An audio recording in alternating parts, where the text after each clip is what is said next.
안녕하세요. 저는 인천에 살고 있는 30대의 평범한 여성이랍니다. 세상에 별 사람들이 다 있듯 별의별 사연들을 품고 살잖아요.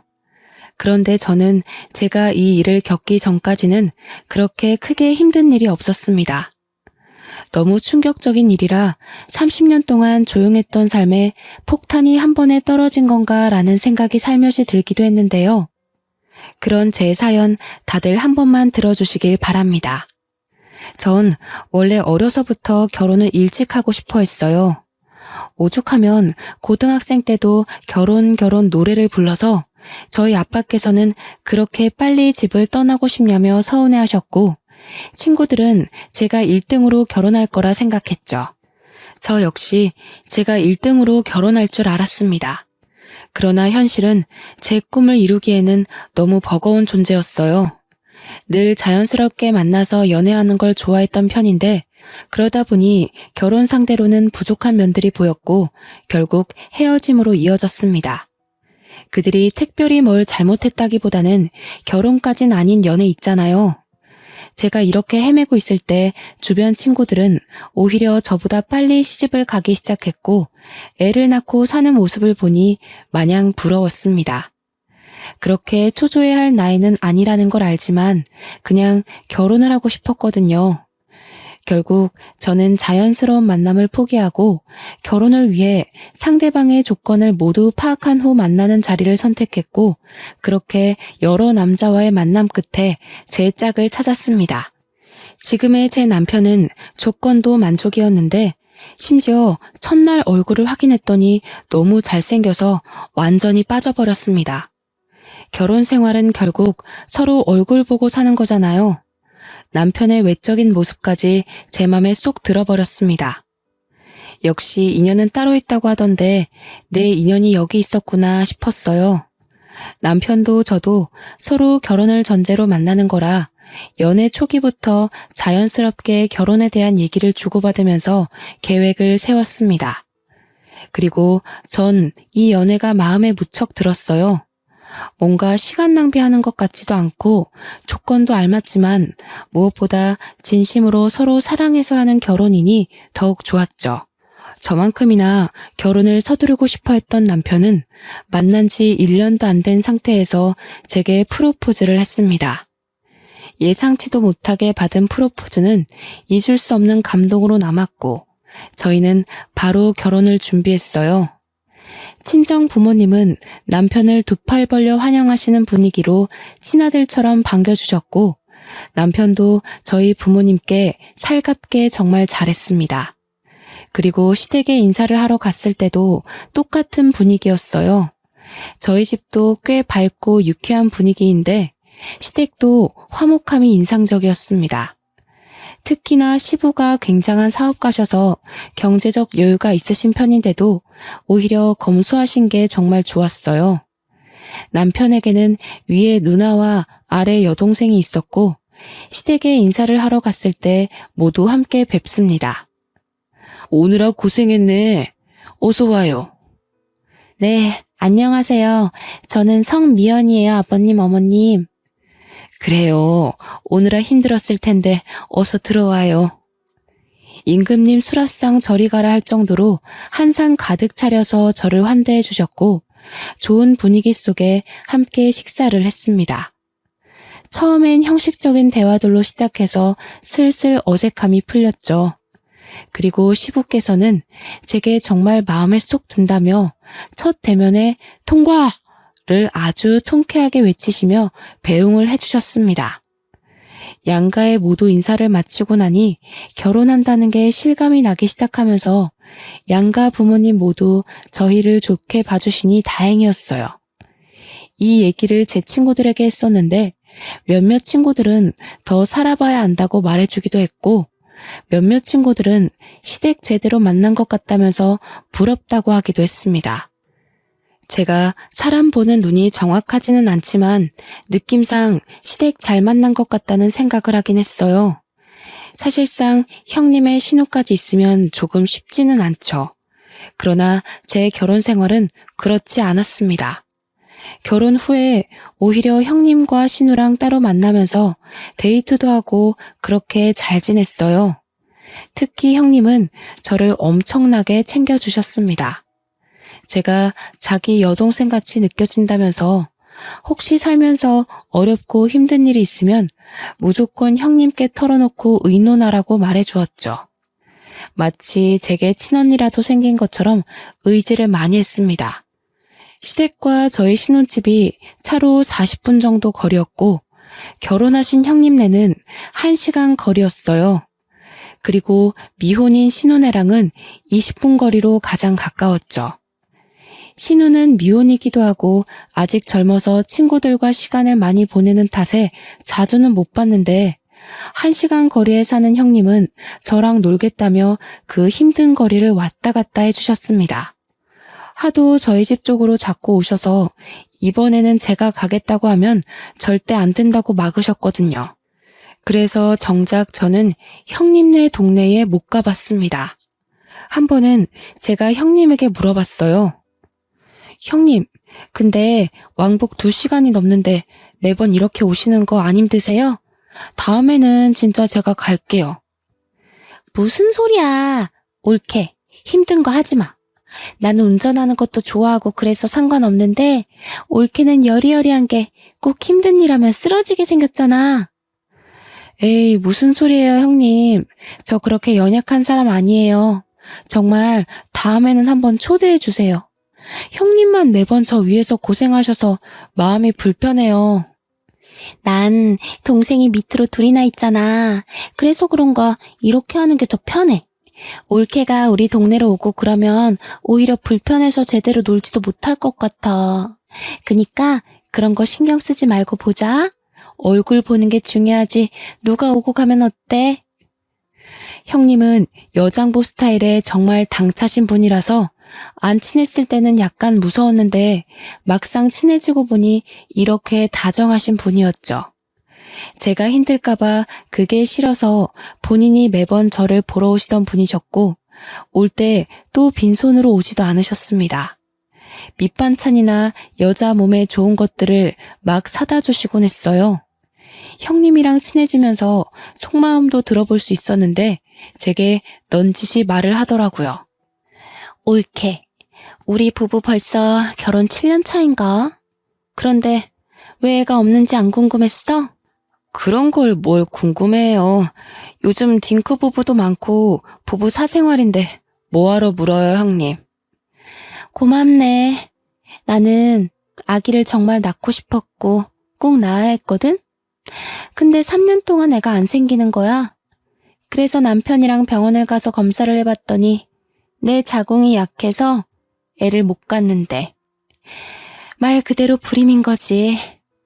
의사한테 그 말 듣는데 너무 서글픈 거 있지? 그래서 남편이랑 그냥 둘이서 쭉 살기로 했어. 형님, 마음고생 심하셨겠어요. 아, 그때 생각하면 뭐 전부를 잃은 기분이었지. 실제로 전부를 잃은 것도 맞고.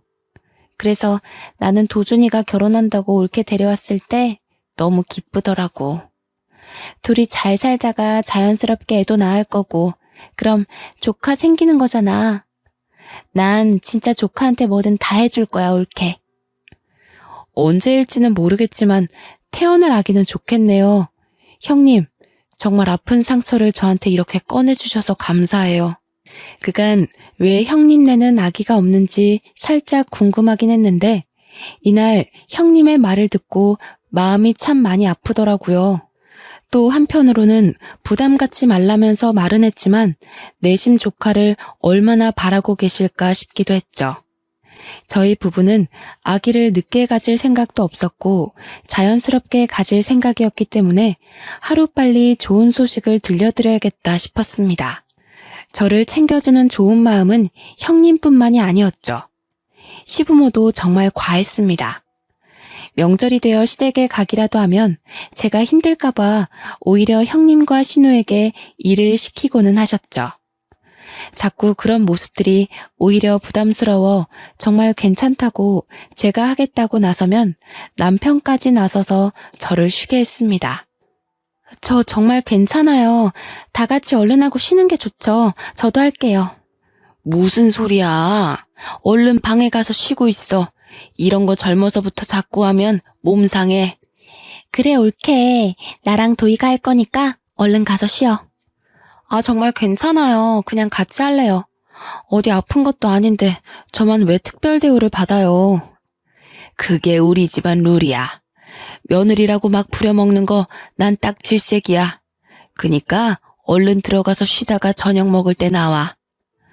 상상도 해본 적 없는 시댁에서의 풍경이었습니다. 제 지인들만 해도 명절 날이로 명절만 지내고 오면 끙끙 앓고는 했는데 전 오히려 너무 심심했죠. 과할 정도로 저를 아껴주고 챙겨주는 시댁 식구들 덕분에 좋기도 하지만 한편으로는 부담스럽기도 했습니다. 저를 과하게 챙겨주셨던 분들이지만 약간 이상한 부분은 있었어요. 형님은 제가 몸에 해로운 것이라도 하려고 하면 완전 태도가 돌변하셨습니다. 평소에 보지 못한 모습을 보이며 정색을 하더라고요. 형님과 데이트를 하다 가볍게 맥주 한 잔을 먹으려고 한 적이 있었죠. 그런데 형님은 갑자기 정색하면서 저를 말렸습니다. 옳게, 지금 술 마시려는 거야? 치킨을 먹는데 맥주를 안 마셔요? 전 당연히 맥주 한 잔 하는 줄 알았죠. 형님 드시기 싫으시면 음료수 드세요. 저는 시원하게 맥주 마시려고요. 무슨 소리야, 옳게. 내가 맥주를 마시고 옳게는 음료수를 마셔야지. 아직 아기도 안 낳은 사람이 몸 관리 안 하는 거야? 그러다 큰일 나. 형님, 맥주 한 잔 먹는다고 무슨 큰일이 나요. 평소에도 마시는데요. 평소에도 마신다고? 그러지 마, 옳게. 몸 관리는 똑바로 해야 해. 그러다 나처럼 애 못 가지면 정말 어쩌려고 그래. 그걸 원하는 거야? 네? 그건 아니지만. 형님, 혹시 화나신 거예요? 나 지금 화났거든? 몸 관리 좀 잘해줘. 다 큰 성인이 맥주 한 잔을 마신다고 화를 내는 걸 보고 황당했습니다. 제가 임신 중에 마시는 것도 아니고 심지어 임신 준비를 하고 있는 것도 아닌데 너무 과하지 않나 싶었죠. 이때부터 형님의 행동을 유심히 보게 되었어요. 그렇게 유심히 보니까 형님이 제게 과하게 막는 것들이 있다는 걸 알았죠. 너무 자극적인 음식이나 건강에 해로운 음식들은 절대 먹지 못하게 했고 형님이 해다 주는 반찬이나 먹자고 하는 음식들은 전부 산모에게 좋은 음식이나 여자에게 좋은 음식이었습니다. 물론 가볍게 생각하면 임신을 생각하고 있는 저를 위해서 노력해 주신다고 생각할 수 있지만 결코 가볍게 생각할 수 있는 문제가 아니었죠.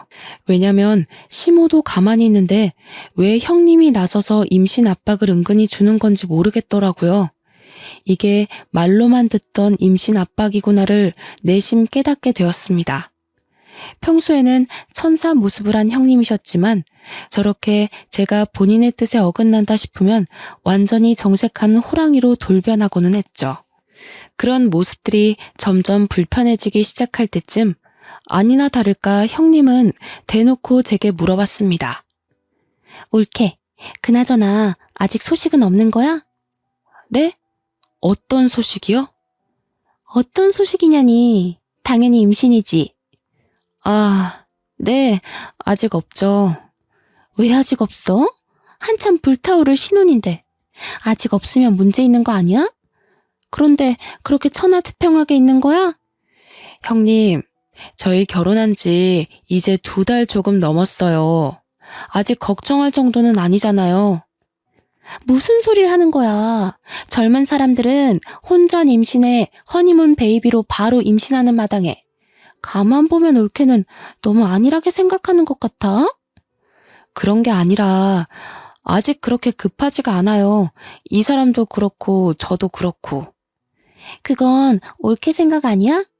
옳게가 자꾸 그렇게 생각하고 말하니까 정작 도준이는 그런 마음이 아니어도 말 못하는 거 아니냐고. 형님, 그런데 왜 화를 내세요? 제가 뭘 잘못한 건가요? 임신을 하는 건 저희 부부가 선택할 일이고 저희끼리 알아서 하겠다고 분명 말씀드렸는데 매번 왜 그러세요?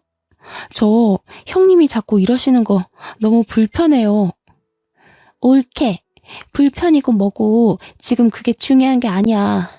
내일 나랑 어디 좀 가자. 오후에 시간 꼭 비워도.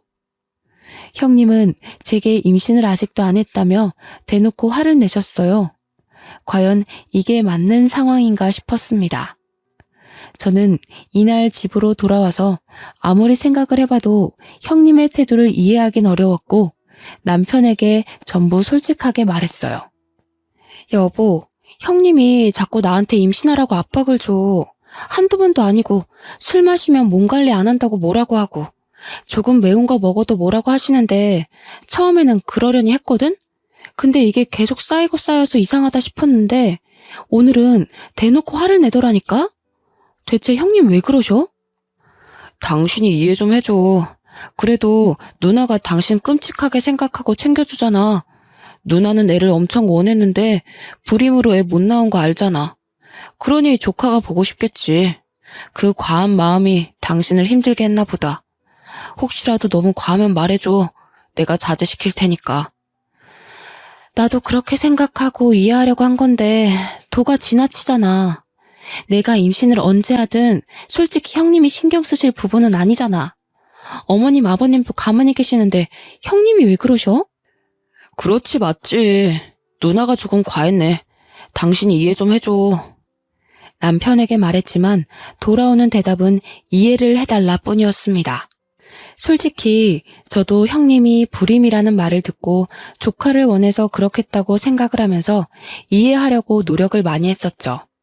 하지만 저렇게 대놓고 화까지 내는 걸 누가 쉽게 이해하겠어요. 기분이 너무 나빴지만 꾹 누르고 다음 날이 되었습니다. 형님은 이날 제게 어딘가를 가자고 했지만 솔직히 가기 싫었어요. 가기 싫어서 빈둥빈둥 하고 있는데 아주 칼같이 저를 데리러 왔고 어디 가는지도 모르고 우선 차에 탔습니다. 제가 차에 타서도 내내 어디 가는 거냐고 물었는데 대답을 안 해주는 거예요. 자꾸 말을 돌리고 회피하는 게 느껴져서 뭔가 이상하다고 싶었습니다. 그렇게 한 상가 건물 지하 주차장을 들어가는데 그 건물은 병원 건물이었죠. 얼핏 산부인과를 본 것 같아서 제가 혹시나 하는 마음에 차에서 내리지 않고 물어봤습니다. 형님, 설마 지금 산부인과 가는 거예요? 산부인과 가는 거 맞는데? 여기가 내 지인이 의사야. 그래서 잘해줄 거야. 걱정하지 말고 얼른 가보자. 자연 임신이 어려운 거면 빨리 시험관이든 뭐든 해야지. 그렇게 넋 놓고 있을 때가 아니거든. 형님, 정말 뭐 하시는 거예요? 저랑 의논도 안 하시고 병원을 데려오세요. 지금 이거 너무 선 넘는 행동인 거 아시죠? 정말 많이 참으려고 노력하고 있는데 오늘은 도저히 못 참겠네요. 검사를 받더라도 제가 알아서 받을 거니까 제발 저희 부부 일에 신경 좀 꺼주실래요?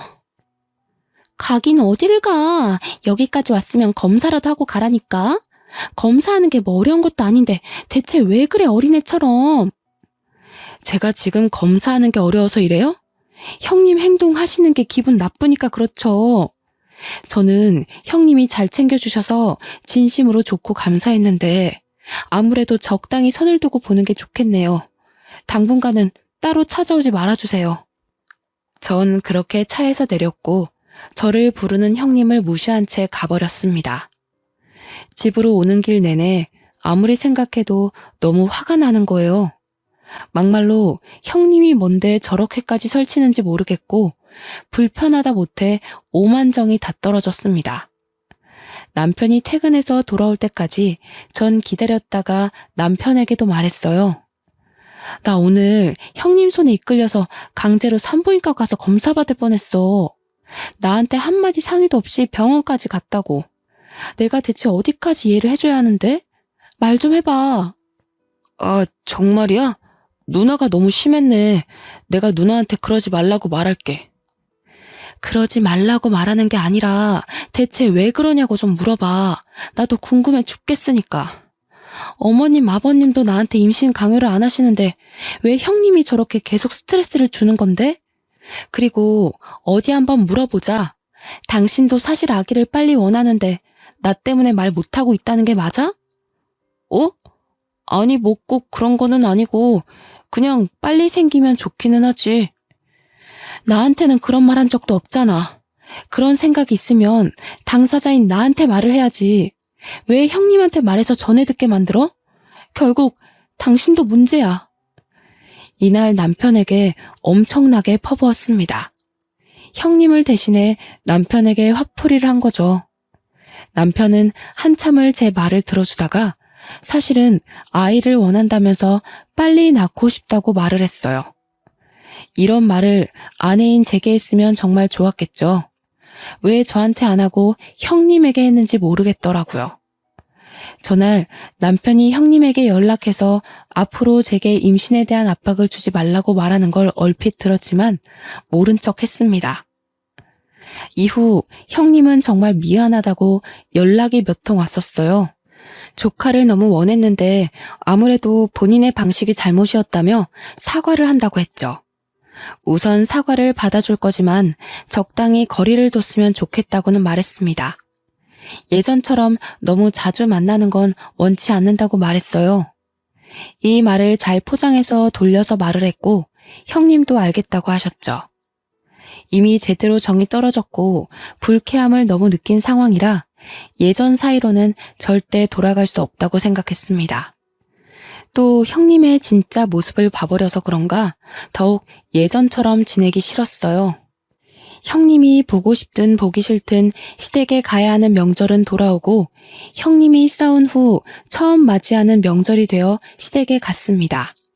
여전히 저를 공주 대접해 주셨지만 이제는 제가 완강하게 나서서 일 꼭 하겠다고 그렇게 하지 마시라고 불편하다고 했죠. 그런 제 모습에 오히려 시댁 식구들이 다 놀랐지만 괜히 꼬투리 잡힐 일은 하지 않는 게 좋겠다고 생각했습니다. 그렇게 전도 붙이고 음식을 만들다가 옷에 계란물을 흘려서 갈아입으려고 방에 갔죠. 저희 시댁이 2층 집이고 저희가 가면 2층을 사용해요. 옷을 갈아입고 2층에서 1층으로 내려오는데 1층에서 형님과 남편 그리고 신우가 다투는 소리가 들렸습니다. 시모와 시부는 방에 들어가서 쉬고 계셨거든요. 저는 뭔가 직감적으로 이건 꼭 내가 들어야 한다고 생각을 해서 엿듣기 시작했죠. 그럼 이게 다 나 때문이라는 거야? 애초에 이건 도준이 네 탓이지. 결혼한 지가 언젠데 아직도 애 한 명을 못 만들어. 너 바보냐? 어디 부족해? 그만들 좀 해. 다 들리겠다고. 엄마 아빠도 그렇고 새언니도 들으면 어쩌려고 그래 정말? 어련히 알아서 할 건데 누나가 설쳐서 이 꼴 난 거를 왜 인정을 안 해? 웃기지 마. 그게 뭐가 그렇게 어렵다고 너는 여태 몇 년 동안 그거 하나를 못하냐고. 언제까지 내가 이러고 있어야 하는데 나는 뭐 좋아서 이러고 있냐고. 아 그럼 빠지던가. 원래 아들인 나한테만 주는 건데 불쌍해서 끼워줬더니 말이 많아. 내가 경고하는데 누나 설치지 마. 한 번만 더 설쳐서 일 키우면 누나는 국물도 없어. 아, 그만들 좀 하라고. 기다려봐. 내가 망보고 올게. 딱 봐도 내용이 이상한 대화였고 신우가 망을 보고 온다는 말에 전 다시 계단을 올라갔습니다. 그리고 자연스럽게 내려오는 척 했어요. 마주친 신우에게는 뭐 가지러 가냐고 물었고 저를 보고 깜짝 놀란 신우는 어색하게 그렇다며 올라갔습니다. 내려와서 아무렇지 않게 음식을 하는데 아무리 생각해도 저 대화에 대해 너무 물어보고 싶었죠. 그러나 물어본다고 대답해줄 사람들은 아니었기에 머리를 굴려봤어요. 분명히 뭔가 있구나 싶었습니다. 제가 음식을 하는 와중에도 제 눈치를 살짝 보는 형님과 남편의 시선이 느껴졌지만 애써 무시하며 음식을 했어요. 다 끝낸 후 다 같이 저녁을 먹는데 갑자기 형님이 이상한 말을 꺼냈습니다. 우리 엄마랑 아빠는 좋겠네. 며느리가 하지 말라고 해도 직접 이렇게 맛있는 명절 음식도 해주고. 좋기야 한데 정말 괜찮으니까 다음부턴 하지 마. 힘들어. 그래 세아가. 여기 식구가 몇인데 너까지 고생하니? 거봐, 들었지 올케? 다음부터는 안 해도 괜찮아. 올케는 이런 거 하지 말고 예쁜 손주를 안겨줘야 진짜 효도하는 거지. 그렇지? 아유, 그럼 바랄 것도 없지. 내가 지금 이 나이에도 아직 버티고 있는 이유가 태어날 손주한테 한 푼이라도 더 주려고 그러는 건데. 그러게. 생각해보니 너희는 여태 소식이 없니? 병원은 가본 거야? 몸에 문제 있는 거 아니야? 아, 저희 아직 젊고 병원까지는 안 가봤어요. 조금 더 노력해보고 그래도 안 생기면 같이 병원 가볼게요. 젊다고 생각할 문제가 아니야, 세아가. 요즘 식습관에 환경 문제까지 겹쳐서 젊은 아가씨들도 불임이 얼마나 많은데 그걸 가볍게 생각하고 있었어? 조금 실망인데. 하루빨리 병원 가서 결과 알려주도록 해. 내가 다른 건 다 세아가 너 편하게 해주지만 이 문제는 쉽게 넘어갈 게 아니야. 네, 알겠습니다. 딱 봐도 병원 가서 검사시키려는 형님의 속셈이 보였죠. 대화 내용도 그렇고 저렇게까지 해서 저를 병원에 데려가는 모습도 그렇고 아무래도 뭔가 있다는 생각을 떨쳐낼 수가 없었습니다. 저는 명절이 끝나면 신우를 찾아가기로 생각했어요. 신우는 형님과는 다르게 소극적이고 성격도 굉장히 착했습니다. 그래서 분명 계속 파고들면서 물어보면 대답을 할 수밖에 없을 거라 생각했어요. 남편에게도 티내지 않고 신우에게 오랜만에 데이트하자며 연락했습니다. 혹여나 이걸 형님이나 남편에게 말할까봐 신우네 집 근처에 볼 일이 있어서 왔다면서 아주 자연스레 밑밥을 깔았어요. 그리고 신우는 의심 없이 반갑게 저를 만나러 나왔죠. 신우와 저녁을 맛있게 먹고 조용한 카페를 찾아가서 대화를 나눴습니다. 솔직하게 뭐냐고 물어볼까 아니면 은근슬쩍 알고 있는 척 물어볼까 엄청 고민했어요. 신우 성격상 제가 뭘 알고 있어야 스스로 실토할 것 같아서 아는 척 연기를 시작했습니다. 아가씨, 나는 우리 식구들 다 진심으로 아주 좋았는데 어머님 아버님 빼고는 나한테 다들 진심이 아니었더라? 아가씨도 그렇고 그래서 너무 속상하던데? 네? 언니 그게 무슨 말이에요 갑자기? 뭐든 꼬리가 길면 다 걸리는 법이거든. 셋이서 작정하고 나 하나 바보 만들면 끝까지 내가 모를 거라고 생각한 거야? 그나마 내가 오늘 아가씨를 만나러 온 이유는 앞길이 아직 창창하고 젊으니까 기회를 주려고 온 거야. 나한테 모든 걸 자백하면 선처해줄 의향이 있어. 그렇지만 조금이라도 다르게 말하면 오빠랑 형님처럼 똑같이 처벌받게 할 거야.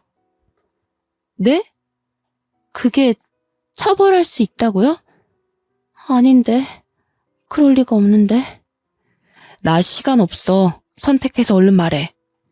새언니, 정말 미안해요. 저도 언니 볼 때마다 너무 죄책감 느꼈는데 이미 약속은 해서 어쩔 수 없었어요. 지금이라도 뭐든 다 할 테니까 제발 처벌은 하지 말아주세요. 저 아직 시집도 못 갔는데 제발요. 울며 불며 신우이가 말한 내용은 충격 그 자체였습니다. 시부모에게는 재산이 꽤 있는데 남자 손주를 낳는 자식에게 막대한 재산을 물려주겠다고 자식에게 약속을 했답니다. 거기다 유일하게 아들인 우리 남편이 남자 손주를 낳으면 시부가 회사까지 물려주겠다고 했다더군요. 그런데 시부 연세가 꽤 있으셔서 하루빨리 회사를 누군가 물려받아야 했고 정 자식들에게 소식이 없으면 전문 경영인에게 넘기겠다고 했다네요. 그 얘기를 들은 형님과 남편은 작당 모의를 한 거죠. 형님은 이미 불임으로 아이를 낳을 수 없으니 남편이 아들을 낳으면 3분의 1로 셋이서 재산 분할하자는 각서를 썼다고 합니다. 이 사실은 시부모는 당연히 모르고 이 남매들끼리 저지른 일이죠. 상황이 이러니 당연히 제가 빨리 아이를 가져야 했고 형님은 소식이 없는 제가 혹시라도 본인처럼 아이를 못 가질까봐 검사까지 시키려고 했던 겁니다. 전 이 사실을 알고 너무 소름이 끼쳐서 말을 못하고 있었어요. 그런데 이게 끝이 아니었죠. 신우는 정말 제가 본인을 처벌할까봐 무서웠는지 알고 있는 사실을 다 말해주는 눈치였습니다. 꺼이꺼이 울면서 말을 하더라고요. 새언니, 정말 미안해요. 저도 정말 멈추고 싶었던 게 오빠랑 언니는 돈에 미쳤어요. 오빠 전 여자친구랑 원래 결혼하기로 했었거든요. 아이가 생겨서요. 그런데 아이 성별이 딸인 걸 알고 오빠가 그 여자를 버렸어요. 그래서 아이랑 그 여자랑 정말 힘들게 살 거예요. 지금도. 뭐라고? 진짜 너네 사람이 아니구나. 그걸 알면서도 눈 감아준 건 결국 아가씨 너도 공범인 거야. 알아? 아무리 돈이 좋고 각서를 썼더라도 가족이니까 그만하라고, 이건 멈춰야 한다고 말렸어야지. 그런데 나한테까지 피해를 주려고 해? 미안해요, 정말로. 언니는 그 전 여자친구가 꼴나기 전에 얼른 떠나요. 그냥 내가 해줄 수 있는 말이 이것뿐이에요. 그리고 저희 부모님한테는 비밀로 해줘요. 부모님 아시면 저희 죽어요, 정말. 우선 아가씨가 나한테 말한 거 알면 형님이랑 남편이 가만 안 둘 거야. 나도 모른 척하고 있을 테니까 아가씨도 당분간은 모른 척해. 혹시라도 신우가 형님과 남편에게 자백했다고 말해서 일이 틀어질까봐 입단속을 시켰습니다. 모든 사실을 알고 나니까 너무 충격적이라서 그런지 입이 다물어지지도 않더라고요. 충격이 커서 남편과 한 침대에서 도저히 함께 잘 자신이 없어서 일이 생겼다 말하고 그날은 호텔에 가서 혼자 하루를 보냈습니다. 밤을 새우면서 많은 생각을 했는데 그 전 여자친구라는 사람을 찾아서 꼭 만나야겠더라고요. 그래야 정확하게 알 수 있을 것 같았죠. 그런데 이상하게 걸어다니는데 속이 울렁거리고 자꾸 몸이 나른한 게 잠을 미친 듯이 잤어요. 아무래도 스트레스를 과하게 받아서 그런 거겠지 생각하고 넘겼는데 순간 설마 하는 생각이 들었죠. 혹시나 하는 마음에 테스트기를 해봤는데 두 줄이 나와버렸습니다. 하필 이 타이밍에 임신 사실을 알게 되니 막막해서 테스트기를 종류별로 한 6개를 해본 것 같아요. 가장 정확한 건 아무래도 병원을 가봐야 하는 거니 바로 병원을 가봤죠. 주수가 짧아서 아직 성별은 확인이 불가했지만 임신이 맞았습니다.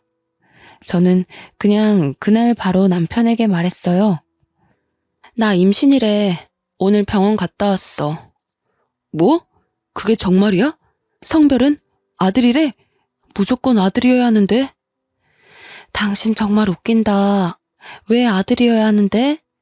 임신을 축하해줘야지 성별을 따지고 들어? 왜? 딸이면 어쩔 건데? 지우려고? 어? 에이, 왜 그래? 당신 임신했다고 벌써 예민한 거야? 무조건 아들을 낳아야지. 내 아빠 말 못 들었어? 아들이 태어나야 딱 물려받을 거 다 받고 그러지. 자기 전에 하늘에 빌고 또 빌어야겠다. 무조건 아들, 제발. 딸이면 어쩔 건데? 딸이면 솔직히 난 낳기 싫어. 그냥 지우고 다시 가져야지 뭐. 생명이 무슨 장난이니? 소름 끼친다 당신. 태어나서 환영 못 받을 바에는 기억도 없을 때 없어지는 게 맞지. 너 같은 게 왜 태어났을까? 너희 남매 재산 분할 때문에 아들 낳아줄 여자가 필요하다며? 다 필요 없고 소름 끼치니까 당분간 떨어져서 지내자. 생각할 시간이 필요해. 뭐? 그거야 맞는 말이긴 하지만 그렇다고 해서 당신한테 피해를 준 건 아니잖아. 아, 우선 아직 성별도 모르니까 그래, 떨어져 지내면서 편하게 있어. 내가 안 보일 테니까. 그치만 꼭 몸 조심해야 돼. 사람이라면 감히 내뱉을 수 없는 말을 아무렇지 않게 하는 남편을 보고 전 충격을 받았습니다. 별거를 하자고 말했지만 남편은 별거고 뭐고 귀에 들리지도 않았고 기뻐서 날뛰더라고요. 아직 성별을 모르니 성별이 판별될 때까지는 나가 있어 주겠다는 말을 하는데 저게 사람인가 싶었습니다. 전 이미 모든 마음의 결정은 했고 이혼 준비를 바로 시작했어요. 이어 미혼모로 사는 남편의 전 여자친구를 찾기 위해 흥신소의 도움을 받았습니다. 흥신소의 도움을 받았더니 생각보다 빨리 찾게 되었고, 제 생각보다 그 여자는 너무 힘겹게 살고 있었습니다. 같은 여자로서 너무 안타까웠습니다.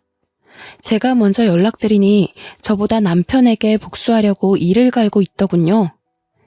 안녕하세요. 저 전화드린 성미연이에요. 네네. 집이 허름하죠. 우선 앉으시고 정말 찾아와줘서 고마워요.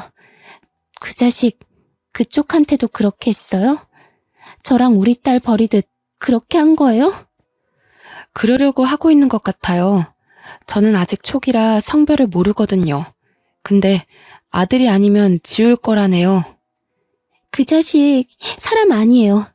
지가 결혼하자고 매달리고 또 매달리고 원치도 않는 임신까지 시켜놓고서 딸인 거 알자마자 처참하게 버리더라고요.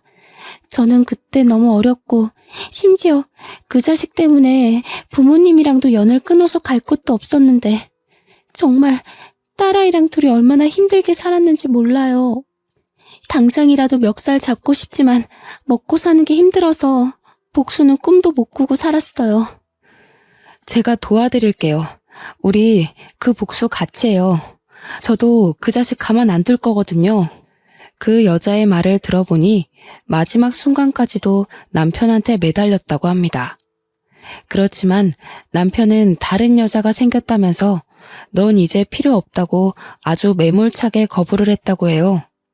결국 딸을 가진 여자니까 버린 거고 재산에 눈이 멀어버린 괴물 같은 놈인 거죠. 저는 전 여자친구와 함께 복수를 시원하게 하고 끝내기로 마음먹었습니다. 다만 안정기가 될 때까지 기다렸어요. 그 기간 동안 따로 나가 살 집을 구했고 그곳으로 제 짐을 옮겨서 이사하고 있었습니다. 별거 중이라 집에 오지 않던 남편은 이 사실을 전혀 몰랐죠. 이혼을 준비하고 있다는 사실도 모르고 천하태평하게 지내는 남편이 웃겼습니다. 그리고 안정기에 접어들면서 성별이 아들이라는 것을 알게 되었어요. 저는 남편에게 성별이 아들이라고 메시지를 보내자마자 미친 듯이 전화가 왔죠. 여보, 세상에 아들이 맞아? 사실이야? 고생했어. 역시 우리 여보는 해낼 줄 알았어. 내가 정말 사랑하는 거 알지? 뭐 갖고 싶어? 내가 다 사줄게. 그러나 전 간결하게 딱 한마디만 하고 끊었습니다. 웃기시네. 나 너랑 이혼할 거야. 입 다물고 너희 부모님 집 앞으로 와. 아마 빨리 오는 게 좋을 거다. 남편이 버린 전 여친과 함께 시댁으로 쳐들어갔습니다.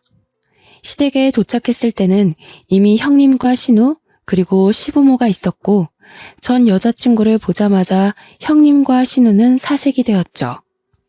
영문을 모르는 시부모에게는 제가 친절하게 설명을 해드렸습니다.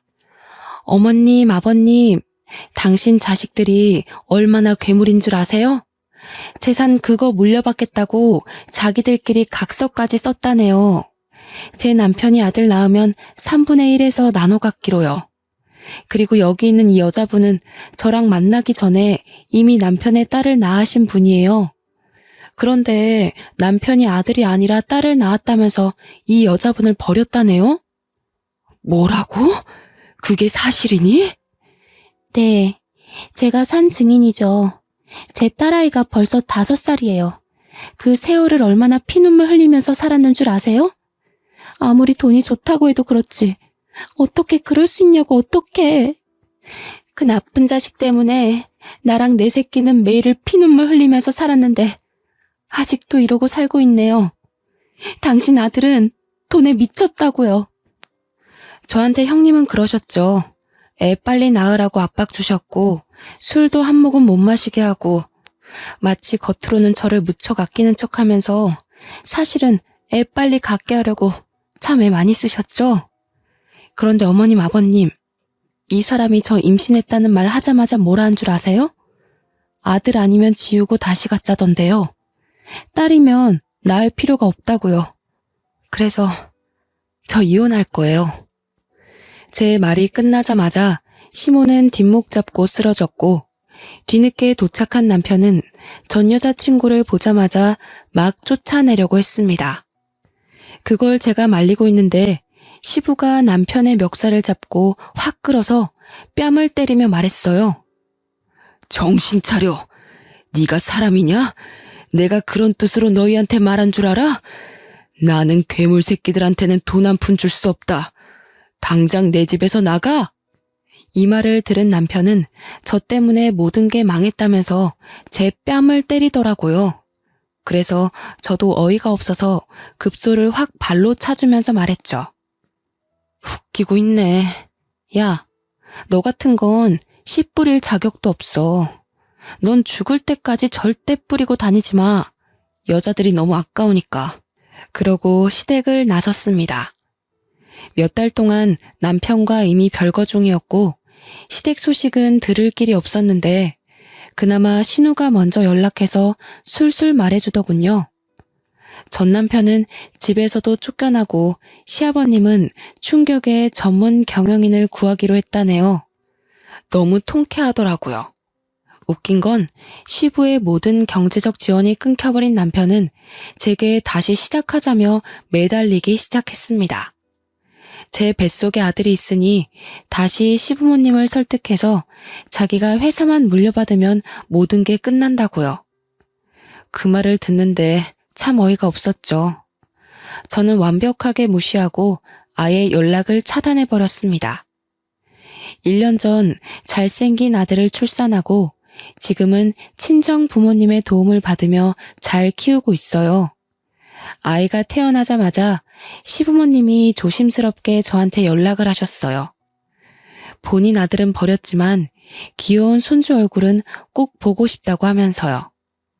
그 마음이 이해가 안 되는 건 아니었기에 지금은 전 시부모님과는 왕래하며 아들 얼굴도 보여주고 있어요. 아버님은 우리 아들이 커서 경영에 관심 있다고 하면 언제든 회사를 물려준다고 장난처럼 말씀하시더라고요. 저는 돈에 눈이 멀었던 전 남편과는 다른 사람이기에 그런 농담 하시지 말라고 하셨습니다. 지금은 아들 키우는 재미로 살고 있어요. 어찌나 하루하루 쑥쑥 크는지 한시라도 눈을 뗄 수가 없을 정도로 귀엽더라고요.